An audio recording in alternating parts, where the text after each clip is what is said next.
And things are moving very fluidly in regard to Julian Assange. He is, in fact, talking to Fran Kelly on Radio National. Let's take a listen. In relation to the Twitter subpoenas for over a year now. Talking about taking legal action. Involves the ACLU, etc., etc. So they're playing word games here. The games that they're playing is that the grand jury needs to conclude. On the conclusion of the grand jury process, and the grand jury is a device, judicial device, if you like. It's not seen to be part of the executive. And so they can say that they are not about to extradite because the grand jury has not yet concluded. On the conclusion of the grand jury, the Department of Justice will take the indictments of the grand jury and pursue the matter. But they're certainly expending a vast amount of resources. I mean, just today it was discovered that a contract put out by the Department of Justice for $1 to $2 million to maintain the Wikileaks computer system that the Department of Justice is running. $1 to $2 million contracted to Mantec as a matter of public record, just discovered today. So you're clearly agitated, understandably, if you believe that the US is preparing this extradition treaty for you. Therefore, your future is very much up in the air. You're waiting to hear whether the Ecuadorian government will give you protection. Do you feel cornered? Because the British police are saying that if you set foot outside that embassy, you will be arrested. Well, I think an important question is, why aren't I in the Australian embassy? That's the real question. Why didn't you seek protection in the Australian embassy?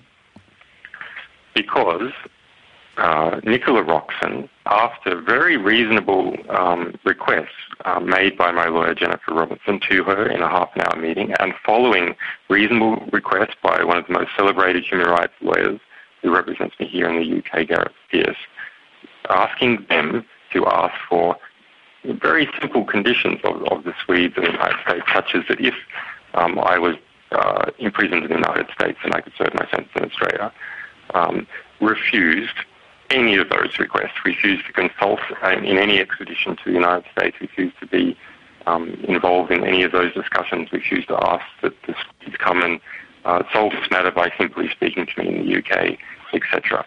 So this is an effective declaration of abandonment. There is not a single matter of concern under which the Australian government, as represented by the Attorney General, would ask other governments to be reasonable or just in this case. Again, I put that to the Attorney General yesterday. Do you want to hear her? Let's hear her response. Yeah. I totally reject that he has been abandoned by the government. We've offered support to him through consular services. We've made representations to the British government, to the Swedish government, to the US government.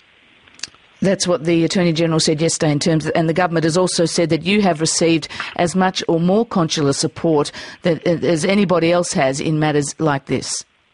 Well, there is no matter like this at all. Everyone knows that. But, you know, maybe that's up until this recent case in Libya, maybe that's true even.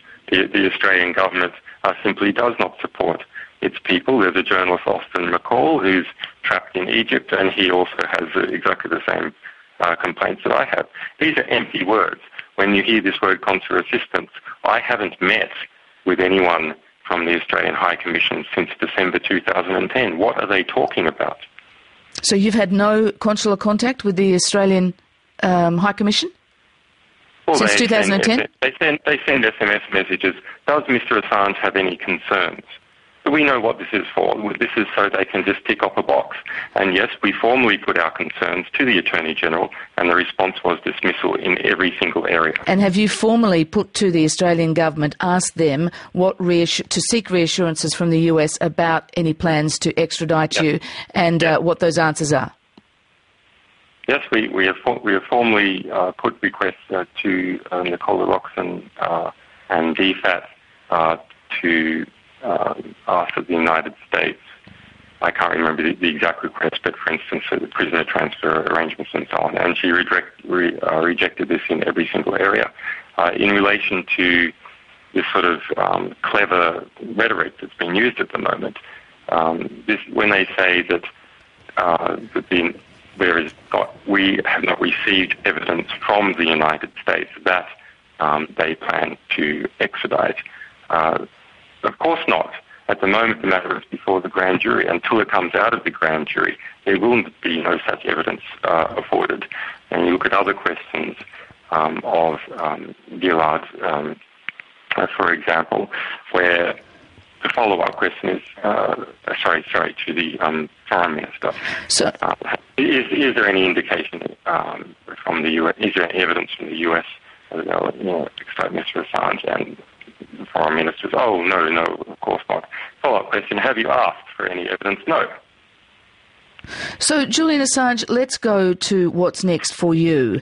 If Ecuador doesn't grant you asylum, what's Plan B? Well, we're in a position to draw attention to what is happening. The Department of Justice in the United States has been playing a little game, and that little game is that they refuse to confirm or deny the existence of a grand jury. And as a result, the press goes, "Oh, well, they don't confirm it, and therefore we can't really write about it." That's not true. There's public record everywhere. There's multiple witnesses everywhere. There's testimony in military courts about the existence of what is happening in these 48,000 pages, and that the founders and managers of Wikileaks are amongst the subjects. So we hope that what I am doing now will simply draw attention to the underlying issues. In a case where the truth is on your side, what is most against you is lack of scrutiny. So, I welcome the lack of scrutiny. People should welcome the scrutiny. People should go to justiceforassange.com and they can read about some of these issues. Okay. And good journalists in Australia, such as Philip Dorling, who's been heroic in his exploration of the FOI traffic between Australia and the US, are also showing that there are serious issues here, and they are being hidden through the slimy rhetoric coming out of the US ambassador to Australia by Gillard and by the Foreign Minister, and that needs to stop.